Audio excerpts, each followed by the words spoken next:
எல்லோரும் இன்புற்றிருப்பதை தவிர வேறொன்றுமறியேன் பராபரமே. என் அன்பு சகோதர சகோதரிகளே, நண்பர்களே, உங்கள் அனைவரையும் சந்திப்பதிலே பெரும் மகிழ்ச்சி அடைகிறேன். இன்று இந்த வீடியோ பார்க்கக்கூடிய அனைவருக்கும், அத்தனை பேருக்கும், உங்களுக்கு இன்றைக்கி பிறந்த நாளாக இருந்தால் இனிய பிறந்த நாள் நல்வாழ்த்துக்கள். உங்களுக்கு இன்றைக்கி கல்யாண நாளாக இருந்தால் எங்களது மனப்பூர்வமான கல்யாண நாள் வாழ்த்துக்கள். உங்கள் குடும்பத்தில் யாருக்கு பிறந்த நாளோ கல்யாண நாளாக இருந்தாலும் அவர்களுக்கு எங்களுடைய மனப்பூர்வமான வாழ்த்துக்களை தெரிவித்துக் கொள்கிறோம். முதல்ல எங்களுடைய வாழ்த்துக்கள் உங்களுக்கு பரிபூரணமாக இருக்கும். நாங்கள் உங்களுக்காக என்றைக்குமே பிரார்த்தனை செய்வோம். உங்களுக்கு என்ன மனசில் பிரச்சனைகள், கவலைகள் எது இருந்தாலும் அதற்காக பிரார்த்தனை செய்ய கடமைப்பட்டிருக்கிறோம். பிரார்த்தனையும் செய்து கொண்டிருக்கிறோம். நிச்சயமாக இந்த வீடியோ பார்க்கக்கூடியவர்களுக்கு உங்களுடைய இந்த வீடியோ பார்க்கக்கூடிய நேரம், இந்த நேரத்தில் ஏதாவது ஒரு பிரார்த்தனையை நீங்கள் நினச்சிக்கிங்க. இதெல்லாம் எனக்கு நடக்குமா, இது நடந்துடாதா, கிடைக்குமா அப்படின்னு அதை மனப்பூர்வமாக உங்களுக்கு பிடிச்சது, இது ஒரு வாய்ப்பாக பயன்படுத்தி நினச்சிக்குங்க. கண்டிப்பாக இந்த பிரபஞ்ச சக்தி அதற்கான தேவைகளை ஆரம்பித்து வைக்கும், அதற்கான செயல்பாடுகளை ஆரம்பித்து வைக்கும். விரைவில் வெற்றி பெற முடியும். வாழ்த்துக்கள் என் சகோதர சகோதரி நண்பர்களே. இப்போ நம்ம நிகழ்ச்சிக்குள்ளே போயிடலாம். ஏற்கனவே நெருப்பு ராசி 3, நீர் ராசி 3 ஆகிய 6 ராசிகளுக்கு 2 வீடியோவாக நாங்கள் போட்டிருக்கிறோம். அதை பார்க்காதவங்க அதை பார்த்துட்டு இதுக்குள்ளே வந்துடலாம். ஏன்னா நெருப்பு ராசி 3 பேருக்கு 3 ராசி, நீர் ராசி 3 ராசி. இன்றைக்கி நாம் இந்த தலைப்பு என்னென்னா நிலராசி அப்படின்னு பேர். நிலம், பூமி, இந்த பூமிக்கு உரிய ஒரு 3 ராசிகளை பற்றி பேச போகிறோம். பொதுவாக பார்த்திங்கன்னா வரப்பு சண்டை, வாய்க்கா சண்டை, நில சண்டை, இட பிரச்சனை இதெல்லாம் இல்லாத மனுஷனே கிடையாது. எவ்வளவுதான் நம்ம வாழ்க்கையில் பெரிய வீடு கட்டி கிரகப்பிரவேசம்லாம் பண்ணி பல கோடியில் இருந்தாலும் பக்கத்து வீட்டுக்காரனை சமாளிக்கிறது பெரிய விஷயம் இல்லையா? வீட்டில் உள்ளவங்களை சமாளிக்கிறது அதை விட பெரிய விஷயம். அந்த கதை நமக்கு பிறகு வருவோம். அக்கம் பக்கத்தில் உள்ளவர்களை சமாளிப்பது பெரிய கஷ்டம். என்ன காரணம்னா, என்னதான் ரொம்ப அழகாக பழகுவாங்க, நண்பர்களாக பழகுவாங்க, அன்னோன்யமாக பழகுவாங்க, ஆனால் நம்மளுடைய வளர்ச்சியை ரொம்ப அழகாக உன்னிப்பாக கவனித்து கொண்டிருப்பார்கள். சரி, வளர்ச்சியை நினச்சி ஒரு பெருமைப்பட வாய்ப்பு இருக்காது.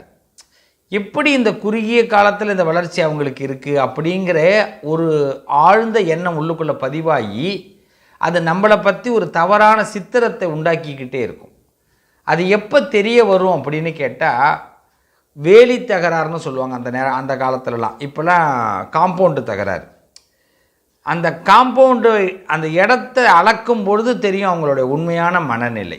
ஒரு பிடியாவது, ஒரு நூல் இலையாவது அவங்க இடத்துலேருந்து நம்ம இடத்த வாங்கிக்கணுன்ற எண்ணம் அவங்களுக்கு வரும். இப்படி தான் பல இடங்களில் இட பிரச்சனை. இந்த நிலம்னாலே பிரச்சனை. அப்பா கஷ்டப்பட்டு சம்பாதிப்பார், ரொம்ப கஷ்டப்பட்டு சம்பாதிப்பார். சம்பாதிக்கும் போது அவருக்கு எத்தனை பிள்ளைங்கன்னு கூட தெரியாது. ஏன்னா பிள்ளை பத்துட்டு சம்பாதிக்கிறது கிடையாது.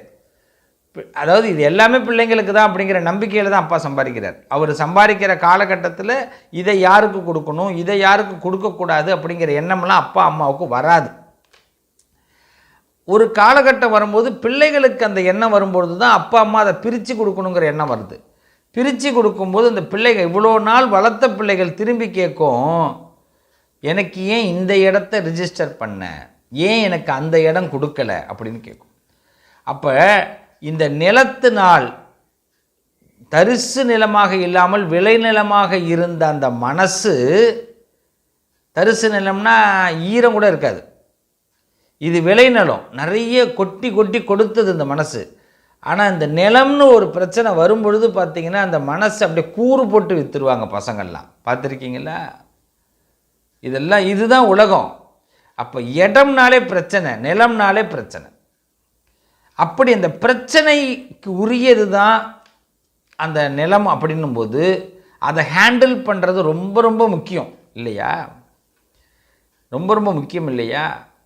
அதாவது ஒரு வார்த்தை சொல்லுவாங்க, பல்லு போட்டால் பல்லு, இது சொல்லு போட்டால் சொல்லுன்னுவாங்க. ஏதோ ஒரு செய்தி வரும். அதாவது வார்த்தைகளில் பல்லு போட்டு பேசிடக்கூடாதுன்னு சொல்லுவாங்க.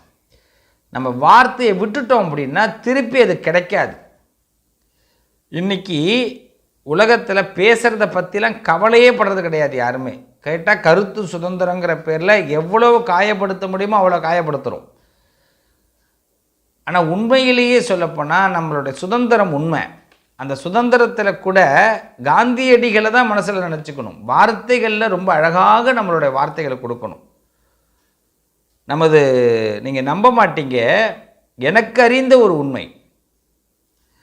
அதாவது நம்ம தமிழ்நாட்டில் இருந்த தமிழ் நமக்காக கொடுத்து தமிழை மொழியாக்கி தமிழுக்காக எத்தனையோ பேர் அரும்பாடுபட்டிருக்கிறார்கள். இந்த தமிழை வளர்ப்பதற்கு அவர்கள் அரும்பாடுபட்டிருக்கிறார்கள். அவர்கள்லாம் பார்த்திங்கன்னா இந்த அழகான வார்த்தைகளில் தான் பேசுவாங்க. அந்த ஒரு வார்த்தைகளில் கூட ஒருத்தவங்களை நோகடிக்கிற மாதிரி வார்த்தை இருக்காது. மனசை நோகடிக்க, ஆனால் கருத்து மிக்க ஆழமான விஷயங்களை பதிவு பண்ணிடுவாங்க. அதில் மாற்றம் கிடையாது. யாருக்கு எதை உரைக்க வைக்கணுமோ அதை உரைக்க வைப்பாங்க. ஆனால் நேரடியாக வம்பு பேச்சுகளை பேச முடியாது. இதுதான் அந்த அறிஞர்கள்லாம் அப்போ இருந்தது. அப்போ என்னென்னா மனம் நோகாமல் இருந்தது, அதிர்வுகள் இல்லாமல் வாழ்க்கை இருந்தது. ஆனால் இன்றைக்கி அப்படிலாம் கிடையாது. என்ன வருதோ பேசிக்கலாம், அப்படி மாதிரி ஆயிடுச்சு. இதையெல்லாம் நம்ம பண்பாடுகள் மறுக்குது. நம்ம பண்பாடு என்னென்னா மற்றவங்களை மனசு நோகாமல் பேசுகிறது தான் நம்ம பண்பாடு. என்னை பொறுத்த வரைக்கும் நான் நினைக்கிறது. அதனால் எல்லாருமே வார்த்தை அலங்காரத்தால், வார்த்தைகளால் மற்றவர்களை மகிழ்விப்போம். மனசை நோகடிக்க வேண்டாம் என்று நினைத்து கொண்டு அதை உறுதிமொழியாக எடுத்துக்கிட்டு இந்த நிகழ்ச்சிக்குள்ளே போயிடுவோம். இன்றைக்கி நில ராசியை பற்றி பேச போகிறோம். ஏன்னா நிலம்தான் பிரச்சனைன்னு ஏற்கனவே நான் சொல்லிட்டு இருந்தேன்.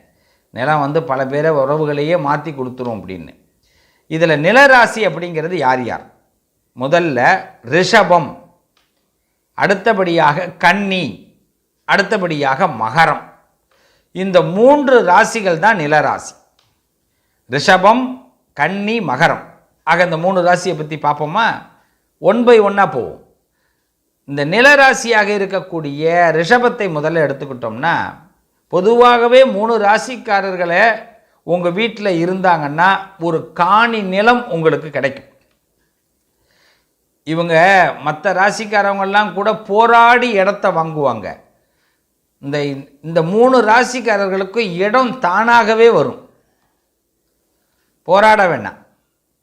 சொந்தத்தில் இருக்கிறோம், அண்ணன் தம்பி பங்காளியாக இருக்கிறோம், எல்லாம் பிரிச்சுக்கிறான். இந்த கடைசி சொத்து உனக்கு தான்ப்பா அப்படின்னு நம்ம பிள்ளைக்கு சேர்ந்துடும். பரவாயில்ல, நமக்கு அந்த இடம் போதும். அதுதான் உண்மையிலேயே. அவன் விற்கவும் மாட்டான், சரியாக நமக்கு பயன்படுத்திப்பான்.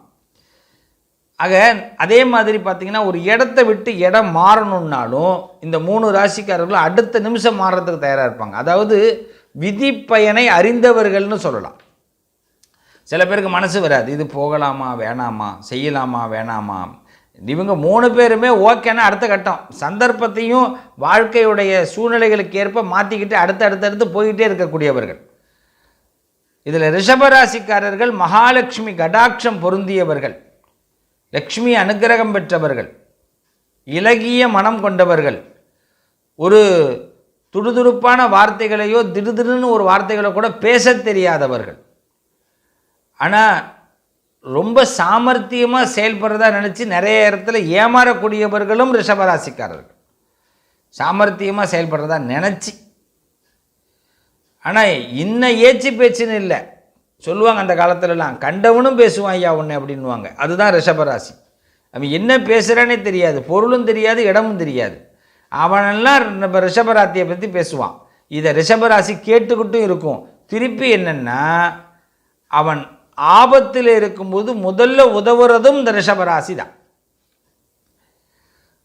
அது மாதிரி திடீர் அதிர்ஷ்டங்கள் ஏற்படுறதுக்கு ரொம்ப முயற்சி பண்ணும் ரிஷபராசி. இந்த ரிஷபராசியில் பிறந்தவங்க எல்லாருமே அவர்களுக்கு திடீர் அதிர்ஷ்டங்கள் ஏற்படும். நல்ல கவனிங்க. அது எப்படி ஏற்படுதுன்னே தெரியாது. இதுதான் பெரிய விஷயம். அந்த திடீர் அதிர்ஷ்டங்கள் ஏற்படுறத நல்லா பயன்படுத்திக்கணும், அதை தக்க வச்சுக்கணும். இப்போது நானும் நடந்து போயிட்டுருக்கிறேன், எனக்கு திடீர்னு ஒருத்தர் கூப்பிட்டு ஒரு பதவி கொடுக்குறாருன்னா நான் இருக்கிற அந்த காலத்தில் மக்கள் மறக்காமல் இருக்க அந்த பதவியை பயன்படுத்தணும். எடுத்தவொடனே அந்த பதவியிலேருந்து நான் என்ன சம்பாதிக்கணும்னு முடிவு பண்ணிட்டேன்னா எனக்கு கொடுத்த சான்ஸை நான் மறந்துட்டேன்னு அர்த்தம். இப்போ எனக்கு இந்த ஒரு வீடியோவை போடக்கூடிய வாய்ப்பு எனக்கு கிடச்சிருக்கு, பகவான் எனக்கு கருணை கொடுத்துருக்கார் அப்படின்னு சொன்னால், நான் இந்த வீடியோவில் என்னை பார்க்கக்கூடிய, என் பேச்சை கேட்கக்கூடிய என் சகோதரர்களுக்கு, சகோதரிகளுக்கு, நண்பர்களுக்கு ஏதாவது ஒரு மெசேஜையாவது நான் அந்த இடத்துல கொடுக்கணும். அப்போ தான் நான் அடுத்து வளர்ந்து கொண்டு இருக்கிறேன், அவர்கள் மனதிலே இருக்க முடியும். சம்மந்தமே இல்லாமையே நான் இருக்கேன் அப்படின்னா நான் சீக்கிரமாக அவர்களை விட்டு விலகிடுவேன். புரியுதுங்களா? அப்போ நம்ம ஒரு செய்தி சொல்கிறோம் அப்படின்னா அவர்கள் உள் மனசில் இருக்கிற ஒரு செய்தியை தான் நம்ம பேசணும். அது மாதிரி ரிஷபத்தில் இருக்கிறவர்கள் அதிகாரிகளாக இருக்கட்டும், அரசியல்வாதிகளாக இருக்கட்டும், கலைத்துறையை சார்ந்தவர்களாக இருக்கட்டும், அவங்களுடைய ஒரே கணிப்பு என்னென்னா அவங்க ஆழ்மனசை நோக்கி பயணம் பண்ணணும், அவசியம் பண்ணணும். அப்படி பண்ணலைன்னா அவர்கள் ரொம்ப சில நேரங்களில் ஒரு சொற்பமான ஒரு லாபத்தோடையே நின்றுக்கிட்டு இருப்பாங்க. சொற்பமான லாபத்தோட எதிர்பார்க்குற இடத்துக்குள்ளே போகவே முடியாது. ஆனால் அந்த அதிசயம் உங்களுக்கு கிடச்சிருக்கும், கிடச்சும் அந்த இடத்துக்குள்ளே போக முடியல. என்னங்க காரணம்? நான் ஒரு 2 வருஷம் வாழ்கிறேன். அந்த 2 வருஷ காலத்தில் ஒரு 6 மாதம் திடீர்னு எனக்கு போஸ்ட் கிடைக்கிது, திடீர்னு பதவிகள், திடீர்னு சந்தோஷங்கள் எல்லாமே கிடச்சிருச்சு. ஆனால் அதுக்கு பிறகு இந்த 1.5 வருஷம் எனக்கு அது கிடைக்கல. என்ன காரணம்? இந்த 6 மாதம் கிடைச்சதை சரியாக பயன்படுத்தலைன்னு அர்த்தம். எனக்குன்னு ஒரு ஸ்தாபனத்தை உண்டாக்கிக்கலை, எனக்குன்னு ஒரு தனி திறமை உண்டாக்கி தரலை, நான் போய் அவர்களிடத்துல பதிவு பண்ணலை. இதுதான் உண்மை, இதை ஒத்துக்கணும். இந்த வீடியோ பார்க்கக்கூடிய ரிஷபராசிக்காரர்கள் இதை மாற்றி கொண்டால் 100% உங்களுக்கு கிடைச்ச வாய்ப்புகள் மீண்டும் மீண்டும் உங்களுக்கு கிடைத்து கொண்டே இருக்கும். இதை மற்ற ராசிக்காரவங்க பயன்படுத்திடுறாங்க. பொதுவாக பார்த்திங்கன்னா தண்ணி வருதுன்னா தண்ணிக்கு வரி கம்மி தான், ஆனால் நில வரி அதிகம். பார்த்துருக்கீங்களா? இப்போ நிலராசியாக இந்த ரிஷபம் இருக்கிறதுனால எப்படி ஒரு இடம் வாங்கிட்டா வேலி போட்டு அடைச்சி பாதுகாப்பாக வச்சுக்கிறோமோ, அது மாதிரி ரிஷபராசிக்காரர்கள் தன்னுடைய செயல்பாடுகளை சீக்கிரட்டாக வச்சுக்கிட்டு டெய்லி ஒரு முயற்சியை எடுத்துக்கிட்டு, டெய்லி ஒரு சிந்தனையை எடுத்துக்கிட்டு அதில் பயணம் பண்ணி கொண்டே இருக்கணும். வேட்கைனா தூங்காத வேட்டைக்கு போகக்கூடிய புலி மாதிரி இருக்கணும் ரிஷபராசிக்காரர்கள். தூங்கவே கூடாது. ரிஷபராசிக்காரர்களுக்கு தூக்கத்தை குறைத்து கொண்டால் துக்கங்கள் இல்லாத வாழ்க்கையை பார்ப்பார். ஏன்னா சுக்கிரன் அங்கே ஆட்சி.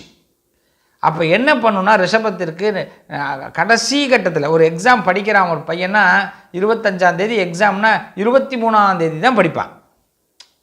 முன்னாடியே 3 மாதம் இருந்திருக்கும். டெய்லி 2 பாடம் படிச்சிருக்கலாம். முதல்ல 2 நாள் எடுத்து உட்காந்து படிப்பான். அதுக்கு பிறகு 2 மாதத்தையும் சும்மாவே கடந்துடுவான். இது பையனுக்கு இல்லை, பொண்ணுக்கும் அப்படி தான். இது படிக்கிறவங்களுக்கு மட்டும் இல்லை, வியாபாரத்தில் உள்ளவங்க, அரசியலில் உள்ளவங்க, கலைத்துறையில் உள்ளவங்க. அப்போ என்ன பண்ணணும்? இந்த மூளையை செயல்படுத்திக்கிட்டே இருக்கணும் ரிஷபராசி. ஏன்னா சுக்கிரன் அங்கே ஆட்சி இருக்கிறதுனால, சந்திரன் உச்சம் பெற்றிருக்கிறதுனால இந்த ரிஷபராசிக்காரர்களுக்கு பெரிய மைனஸ் என்னென்னா, நம்ம நினைக்கிறத நம்மளோட உடம்பு ஒத்துக்காது, அது செயல்படுத்தாது, நம்ம அக்செப்ட் பண்ணாது இந்த மூளை. அப்போ அது என்னென்னா அதை அக்செப்ட் பண்ண வைக்கணும். சுகவாசி இல்லை. அப்போ சுகத்தை குறைத்து செயலில் காரணத்தை காட்டி ஒரு மிலிட்ரியில் எப்படி இருப்பாங்க சார்? மிலிட்ரியில் பாருங்கள், சின்னதாக ஒரு முடி வளர்ந்துட்டா கூட உடனே ஷேவிங் பண்ணணும். அப்போ டெய்லி அவங்க ஷேவிங் பண்ணுறாங்கன்னு அர்த்தம். அப்படி தானே? இப்போ தேசிய கொடி ஏற்றுறாங்க. தேசிய கொடி ஏற்றுறதுக்குன்னு ஒரு ப்ரொசீஜர் இருக்குது. அதெல்லாம் மாற்றிலாம் ஏற்ற முடியாது.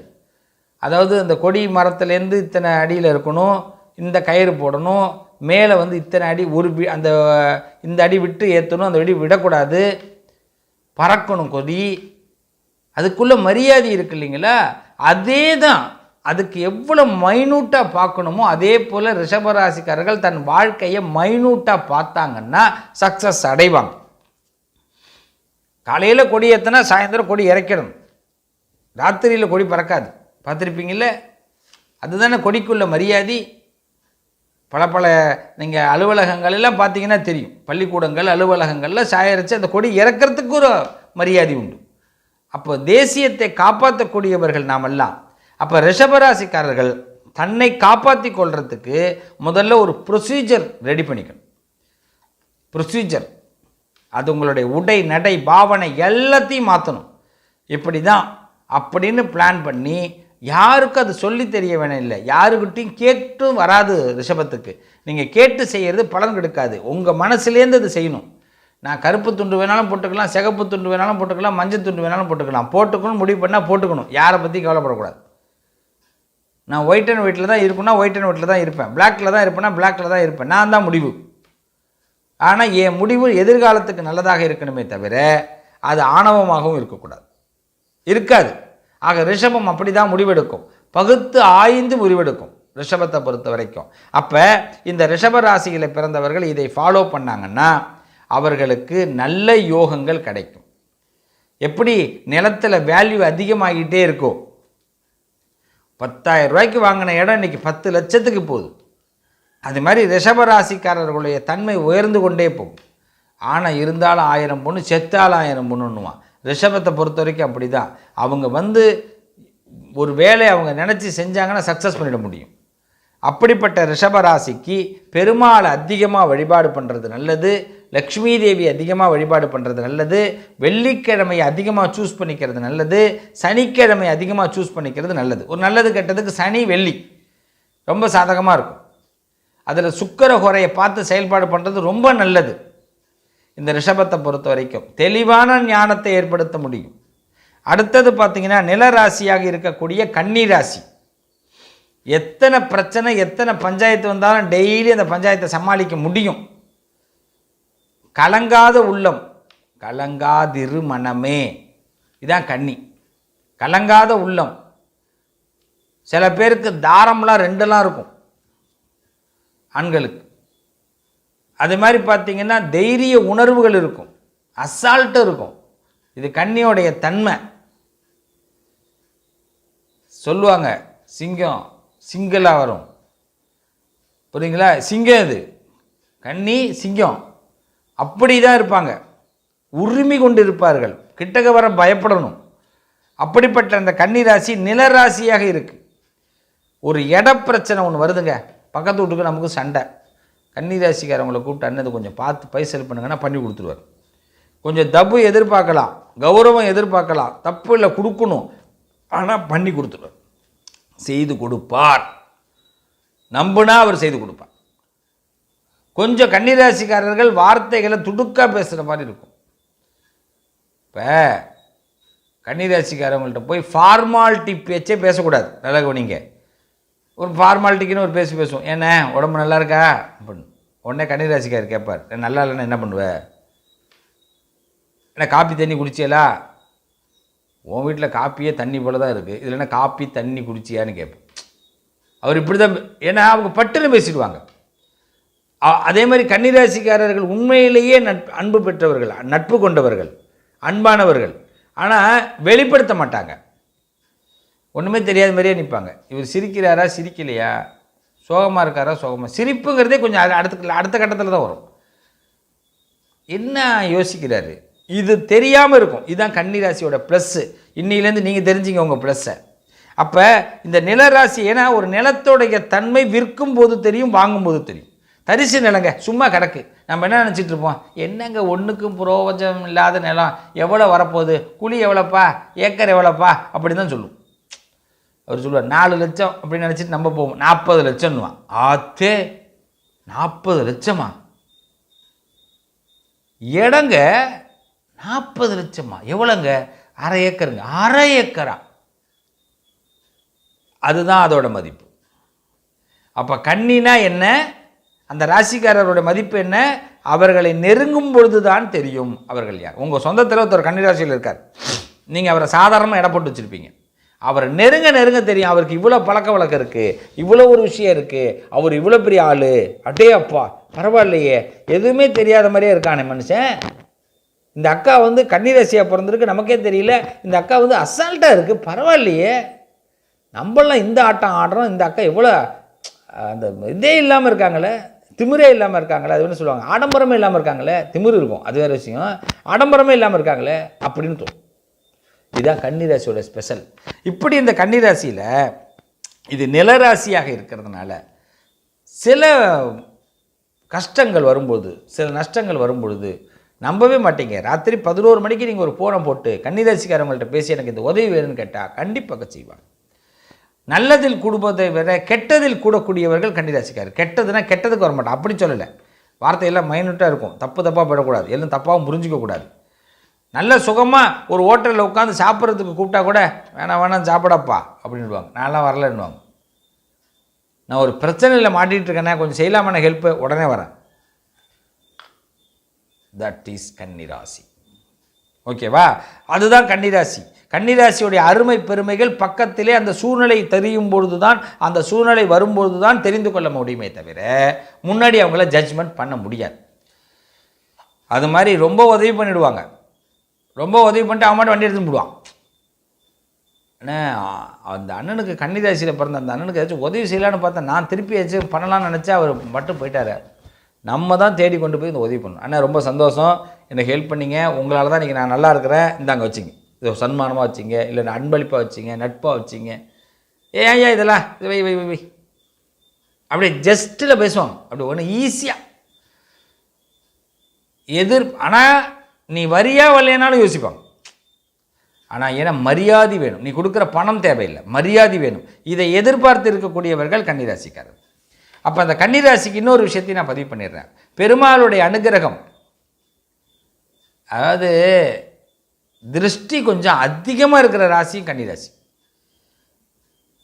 உங்கள் சொந்தமாக இருக்கும், தெரிஞ்சவங்களாக இருப்பாங்க, ஒரே இடமா இருக்கும், பக்கத்தில் இருந்துக்கிட்டே நீங்கள் முன்னேறதை கண்டுட்டு இப்படியே இந்த பக்கம் பேர்ன் ஆகிட்டே இருக்கும். கேஸ் ஃபுல் ஹையில் எரிஞ்சால் எப்படி இருக்கும், உடனே பால் கொதிச்சிரும். அதுமாதிரி கதை பக்கத்தில் உள்ளவங்கெல்லாம். இப்போ கன்னிராசி அதெல்லாம் சமாளித்து தான் வரணும். அதே நேரத்தில் இந்த கன்னிராசிக்கு நிலராசியாக இருக்கிறதுனால எடுக்கிற வைபோகங்கள், எடுக்கிற விஷயங்கள் சக்ஸஸ் ஆகும். யார் எது முடியாதுன்னு நினைக்கிறாங்களோ அது நடக்கும்.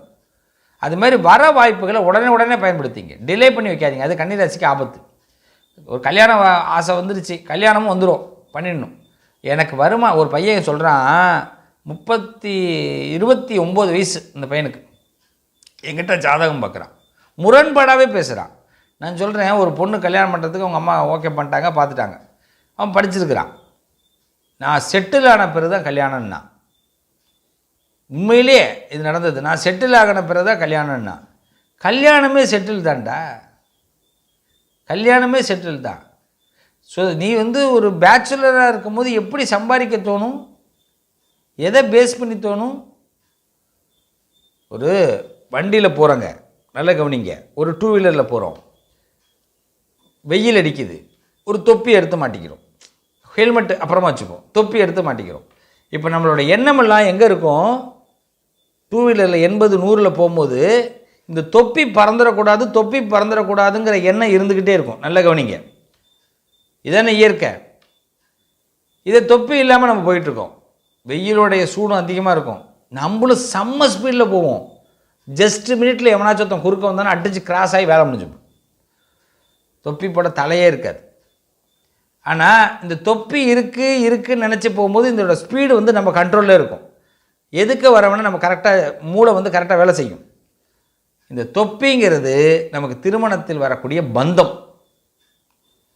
எல்லாருமே திருமணத்தை என்ன நினச்சிக்கிட்டு இருக்கிறாங்கன்னா, நான் வெல் செட்டில் ஆகி தான் கல்யாணம் பண்ணுவேன்னு நினச்சி பல பேர் வாழ்க்கையை விட்டான்.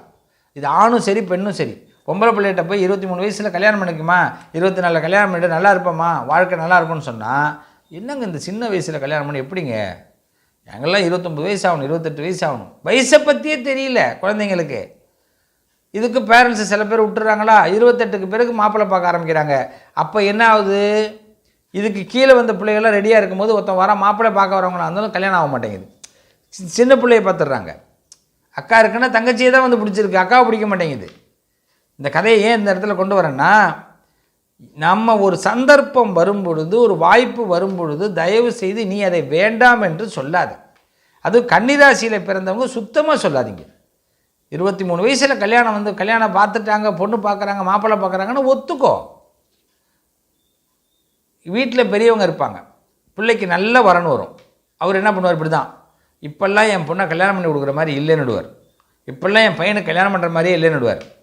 திருப்பி அவர் கோயிலாக போயிட்டுருப்பார், ஆண்டவா எனக்கு எப்படியாவது என் பிள்ளைக்கு கல்யாணம் நடக்கணும், அப்போ கடவுள் சொல்லுவார், நான் தான் முன்னாடியே வீட்டுக்கு அனுப்பின 2 பேரை ஏன் அனுப்பி விட்டேன்னுவார்.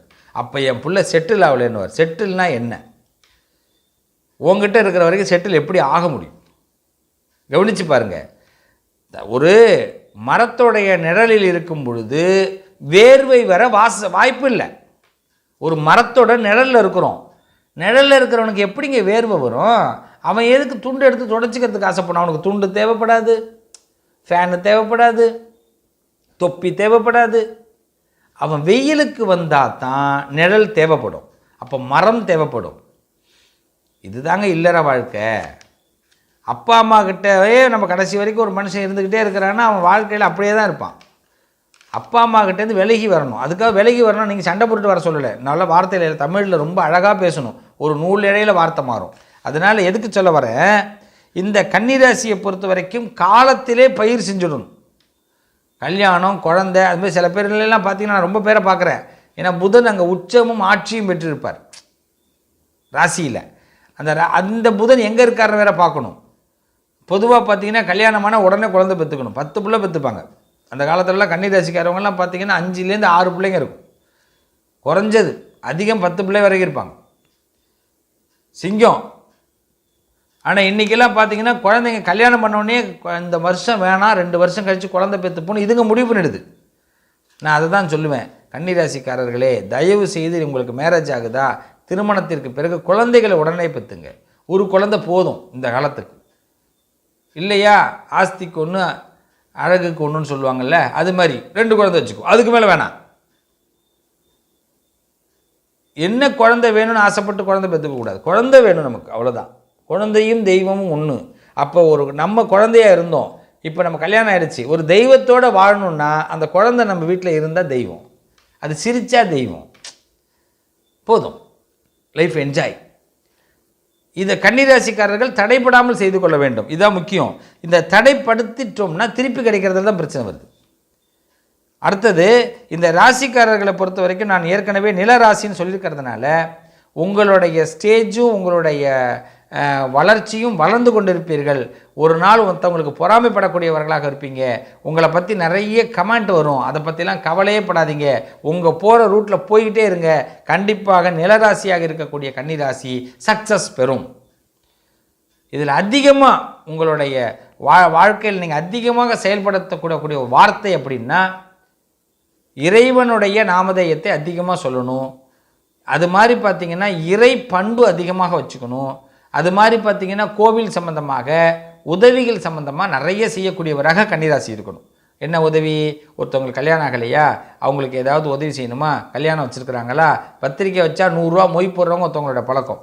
ஆனால் இந்த கன்னிராசியில் பிறந்தவங்க, அம்மா இலக்கட்டு இந்த ஊரில் நல்லாயிருக்கும் வாங்கிக்கிங்க, இதாக இருக்குது அட்ரஸ்ஸு. சமயக்கார், இவர் நல்லா சமைப்பார், இந்தாம்மா அட்ரஸ்ஸு, இந்தாங்க ஐயா அட்ரஸ்ஸு, இதை வச்சு அவரை பாருங்கள், கொஞ்சம் சகாயமாக பண்ணுவார், என் பேரை கொஞ்சம் சொல்லு, இல்லை எனக்கு அந்தளவுக்கு வயசு இல்லைன்னா இந்த பாரு நான் இப்போ சாப்பிட்டேன் நல்லா இருக்குது அப்படின்னு சர்வீஸ் பண்ணக்கூடிய மைண்டு உள்ளவர்கள் கன்னிராசிக்காரர்கள். இதெல்லாம் அவர்கள் புண்ணியத்தில் போயிட்டே இருக்கும். நல்லா புரிஞ்சுக்குங்க. பணத்தை கொடுத்து தான் புண்ணியம் சேர்க்கணும்னு அவசியமே இல்லை. ரொம்ப சங்கடம் ஒன்றும் இல்லைங்க, ஒருத்தவங்க வீட்டில் ஒரு ஏதோ சங்கடம், ஒரு அடிபட்டுடுச்சு, இல்லை வண்டி இதாகிட்டு ஏதோ ஒன்றாலும் அடுத்த நிமிஷம் கிளம்பி வருவார்கள் கன்னிராசிக்காரர்கள். மற்ற ராசிக்காரர்களை விட அவங்களுக்கு உடல் சுகமே இல்லைனாலும் அடுத்த நிமிஷம் ஏதோ ஒன்று நடந்துருச்சுன்னா பதறிடும். அட்லீஸ்ட் இன்றைக்கி இருக்கிற ரொம்ப தூரத்தில் அகமதாபாத்தில் இருக்காங்கன்னா ஒரு ஃபோன் அடித்தாச்சும் அடுத்த நிமிஷம் பேசிடுவாங்க. எங்கேயோ கேள்விப்பட்டதுக்கே அப்படி படபடுத்துகிறோம் அந்த மனசு. ஆனால் தைரியமான ஆள், அந்த செகண்ட் அவங்களுக்கு அந்த ஆறுதலை கொடுக்கணும்னு நினைக்கக்கூடியவர்கள். இப்படிப்பட்ட கன்னிராசிக்காரர்களுக்கு நிறைய ஹெல்பிங் டெண்டன்சி நீங்கள் நிறைய பண்ணிக்கிட்டே இருக்க, உங்களுக்கு புண்ணியங்கள் நிறைய வந்துக்கிட்டே இருக்கும். இந்த காலகட்டத்திலையும் சரி, எந்த காலகட்டத்திலையும் சரி, பெருமாளையும் வழிபாடு பண்ணணும், சிவனையும் வழிபாடு பண்ணணும், நல்ல மாற்றங்கள் ஏற்படும். அடுத்தது, இந்த நிலராசியாக இருக்கக்கூடிய மகரம். மகர ராசியும் நிலராசி தான். முதல்ல மகரத்தோடைய ப்ளஸ்ஸு என்னன்னு கேட்டால் இடம் விட்டு இடம் மாறக்கூடிய வாய்ப்பு ஏற்படும். பூர்வீகத்தை விட்டு சில பேர் வெளியில் வருவாங்க, ரொம்ப நல்ல நிலைமைக்கு வருவாங்க. பூர்வீகத்திலேயே பிரிஞ்சு வரக்கூடிய சூழ்நிலை வரும், கவலையப்படாதீங்க, அதில் நல்ல முன்னேற்றம் ஏற்படும். இல்லைன்னா பூர்வீகத்தில் இருக்கிற சொத்தை முழுமையாக எடுத்துகிட்டு ஒரு சின்னதாக அடுத்த கட்டத்துக்கு ஒரு வீடோ ஒரு அவங்களுக்கு பிடிச்ச மாதிரி அமைப்பாங்க, அது ஒரு சக்ஸஸ் ஆகும். சில பேர் பூர்வீகத்திலே இருப்பாங்க, அங்கே தான் கொஞ்சம் டேஞ்சராக இருக்கும். அப்போ காலம் மாறும் பொழுது இவர்கள் மாறி வர வேண்டியது கட்டாயம். ஏன்னா இதுவும் நிலராசி, இங்கே சனி ஆட்சிநாதன். சட்டுன்னு மனசுக்கு பதிவு ஏறாது. நமக்கு கிடைச்ச வாய்ப்பை பட்டுன்னு பயன்படுத்திக்கணும், டப்புன்னு வெளியில் வந்துடணும். இதை மட்டும் பயன்படுத்திக்கிட்டிங்கன்னா இந்த மகர ராசி மகத்தான யோகத்தை பெறுவார்கள். பெருமாள் நாராயணனுடைய பரிபூர்ணமான அனுகிரகம் படைத்தவர்கள் மகர ராசிக்கார். நாராயணனுடைய பரிபூர்ணமான அனுகிரகம் படைத்தவர்கள். ஆக இந்த மகரத்திற்கு ஒரு சூட்சம குணம் உண்டு. என்னன்னா, அப்படியே உட்காந்து இப்படியே பார்த்துக்கிட்டே இருக்கும். நம்மளை பற்றி பேசுகிறாங்கன்னாலும், ரொம்ப புகழ்ந்து பேசுனாங்கன்னாலும் அப்படியே கேட்கும், இகழ்ந்து பேசினாலும் இப்படியே கேட்கும். எதை பற்றியுமே யோசிக்காது. இதான் மகரம். ஆனால் பேச வேண்டிய நேரத்தில் புகழ்ந்து பேசின அந்த வார்த்தைகளும் பதிவில் இருக்கும், இகழ்ந்து பேசின வார்த்தைகளும் பதிவில் இருக்கும். ரெண்டுக்கும் பதில் கொடுப்பார்கள். ஆனால் கேட்காத மாதிரி இருந்தார், கேட்காத மாதிரி அந்த அக்கா இருந்தது. அதான்ப்பா மகரம், அதான் மகரம். ஆனால் கேட்டிருக்காங்கல்ல, ஹியரிங் பண்ணிக்கிறாங்கல்ல. நிறைய விஷயத்தை சேகரிக்கணும் சேகரிக்கணும் சேகரிக்கணும்னு ஆசைப்படக்கூடியவர்கள். சில பேருக்கெல்லாம் பேப்பர் படிக்கிற பழக்கம் இருக்கும். நம்மளாம் நிறைய பாட்டு கேட்போம்ல, அவங்கெல்லாம் என்னென்னா பேசுகிறத கேட்பாங்க, மற்றவங்க பேசுகிறத கேட்பாங்க. அதான் மகரம். மண்ணில் நல்ல வண்ணம் பிறப்பதும் நல்ல வண்ணம் வாழ்வதும் இந்த மகரத்திற்கு சொத்து. யாரும் ஒன்று சொல்லிடக்கூடாது, யாரும் ஒன்று சிரமப்படுத்திடக்கூடாது அப்படிங்கிறது ரொம்ப தெளிவாக இருப்பாங்க. இப்படி 3 ராசிகள், இந்த நிலராசியாக இருக்கிறவர்கள் 3 பேரும் பெருமாளை அதிகமாக வழிபாடு பண்ணுவது நல்லது. நாராயண வழிபாடு நல்லது. நிச்சயமாக இடம், வீடு, வாகன யோகங்கள் கண்டிப்பாக கிடைக்கும். சில சந்தர்ப்பங்கள் வீட்டில் வாஸ்து பிரச்சனைகள் இவங்களுக்கு நிறைய மாட்டோம். பிரச்சனையிலே அங்கே ஒன்று இருக்குது. ரிஷபத்துக்கும் கன்னிக்கும் மகரத்துக்கும் வாஸ்து ப்ராப்ளம். வாஸ்து மட்டும் சரியாக உங்கள் வாழ்க்கையில் இருந்ததுன்னா நீங்கள் உங்களுக்கு லைஃப்பில் குடும்பத்தில் பிரச்சனையும் வராது, காலத்துக்கு சாதகமாகவும் எல்லாம் அமையும். அது என்னங்க வாஸ்து பிரச்சனைன்னு சொல்கிறீங்க? வாஸ்துனா இவங்க தான் இடம் நிலக்காரகன்னு சொல்லிட்டேன், நிலராசி. அப்போ நீங்கள் வீடு கட்டும் பொழுது நீங்கள் ரொம்ப வாஸ்து பார்த்து தான் கட்டணும். வாஸ்துனா ரொம்ப துல்லியமாக நுண்ணியலாக பார்க்காதீங்க, அது ரொம்ப டேமேஜ். கன்னி மூலையில் என்ன இருக்கணும், ஓகே. அக்னி மூலையில் என்ன இருக்கணும், ஓகே. வாயு மூலையில் என்ன இருக்கணும், ஓகே. குபேர மூலையில் என்ன இருக்கணும், ஓகே. ஈசான மூலையில் என்ன இருக்கணும், ஓகே. யம மூலையில் என்ன இருக்கணும், ஓகே. இந்திர மூலையில் என்ன இருக்கணும். இப்போ புரியுதா உங்களுக்கு? இதை மட்டும் நம்ம பார்த்துட்டு அதுக்கு அந்தந்த இடத்துல அதை வச்சுட்டு நம்ம வாழ்க்கையை நம்ம ரன்னிங் பண்ணோம்னா ரிஷபம், கன்னி, மகரத்திற்கு நிச்சயமாக பரிபூர்ணமான யோகம் உண்டு. திருச்செந்தூர் முருகப்பெருமானை நிறைய வழிபாடு பண்ணுங்க. திருச்செந்தூரில் இருக்கக்கூடிய முருகப்பெருமானை அதிகமாக வழிபாடு பண்ணுங்க. ரிஷபராசி, கன்னி ராசி, மகர ராசிக்காரர்கள். அது மாதிரி பார்த்தீங்கன்னா, ஏன்னா இந்த ராசிக்காரர்களுக்கு பெண்கள், பெண் தெய்வங்கள் மிகப்பெரிய சப்போர்ட் பண்ணுவாங்க. சில வீட்டில் பார்த்தீங்கன்னா கருமாரி, மகமாயி, சீத்தலாதேவி, காளி, ஏதோ ஒரு அம்பாள், கற்பகாம்பாள், துர்கா, லக்ஷ்மி, சரஸ்வதி, எந்த அம்பாளை வேணாலும் எடுத்துக்கலாம். அவளுக்கு ரொம்ப ஒரு பிரீதமாக, அதோ அவளை ரொம்ப நெருங்கி அவளுக்கு பிடிச்சதெல்லாம் செஞ்சு கொடுத்து அந்த அம்பாளை வழிபாடு செய்ய செய்ய செய்ய, அது மாதிரி உங்கள் வீட்டுக்குள்ளே எந்த ஒரு பெண்மணி வந்துட்டு போனாலும் குங்குமத்தை கொடுத்து அனுப்புறது, அவளை திருப்திப்படுத்த சந்தோஷம். பெண்களை பொறுத்த வரைக்கும் என்னங்க சந்தோஷம்? நீங்கள் 1 கோடி ரூபாய்க்கு தங்கம் வாங்கி கொடுத்தா கூட அவங்களுக்கு சந்தோஷம் இருக்காது. ஒரு குங்குமத்தை கொடுங்களேன், அதை எடுத்து நெத்தியில் வச்சுக்கும் போது அவங்களுக்கு ஒரு ஆனந்தம் இருக்கும். இதுதான் உண்மை. பூ வாங்கி கொடுங்க, பூ வச்சு கொடுங்க வீட்டுக்கு வர பிள்ளைகளுக்கு, உண்மையிலேயே ஆனந்தம். அந்த பிள்ளைகளை சாப்பிட்டீங்களான்னு கேளுங்க, ஒரு பானகம் இல்லை ஒரு ஸ்வீட் ஏதோ ஒன்று கொடுங்க, அந்த பிள்ளைகளுக்கு ஆனந்தம். வர வீட்டுக்கு வரக்கூடிய பெண் பிள்ளைகளை எல்லா ராசிக்காரர்களும் பார்த்துக்கணும். அதில் முக்கியமாக இந்த ரிஷபம், கன்னி, மகர ராசிக்காரர்கள் வீட்டுக்கு வரக்கூடிய பெண்களுக்கு அவர்களுக்குரிய மரியாதையை கொடுத்து அவர்களுக்குரிய அந்த விஷயங்களை கொடுத்து அனுப்பும் பொழுது அவங்க ரொம்ப நன்னா இருப்பம்மா, வீட்டில் மகராசியாக இருப்ப, நீ நல்ல மகராசனாக இருக்கணும்னு சொல்லிட்டு போவாங்க பாருங்கள். இதுதான் தெய்வ வாக்கு. இந்த வாக்கை அதிகமாக இந்த 3 ராசிக்காரர்களும் பெறும்போது நிலத்தன்மை இன்னும் அதிகரிக்கும். நீங்கள் நிலையானவர்கள், உங்களை அசைக்க முடியாது. நீங்கள் ஒரு இடத்துக்குள்ளே வந்துட்டீங்கன்னா நீங்களாம் அந்த இடத்த விட்டு வெளியில் போனால் தான் உண்டு, யாரும் உங்களை அசைக்க முடியாது. அது மாதிரி உங்களுக்கு நாளுக்கு நாள் மார்க்கெட் வேல்யூ ஏறிக்கிட்டு இருக்குமே தவிர இறங்காது. புரியுதுங்களா? மார்க்கெட் வேல்யூ ஏறிக்கிட்டே இருக்கும், இறங்காது. ஆக இந்த நிலராசியாக இருக்கக்கூடிய ரிஷபம், கன்னி, மகரம் தெய்வ அருள் பெற்றவர்கள். நான் சொல்வதை அதிகமாக ஃபாலோ பண்ணுங்க. உங்கள் வீட்டுக்கு பெண்கள் வந்தால் அவங்களை ஆராதிங்க. நிச்சயமாக லைஃப்பில் நல்ல நிலைமைகளுக்கு வருவீங்க. ஒரு குறை வராது. முருகப்பெருமானுடைய அனுகிரகமும் சிவ அனுகிரகமும் பெருமாள் அனுகிரகமும் உங்களை காப்பாற்றும். அம்பாள் வழிபாடு அவசியம் செய்யுங்க. லட்சுமி கடாட்சம் பரிபூர்ணமாக கிடைக்கும். வாழ்த்துக்கள். வாழ்க வளமுடன். நல்லதே நடக்கும்.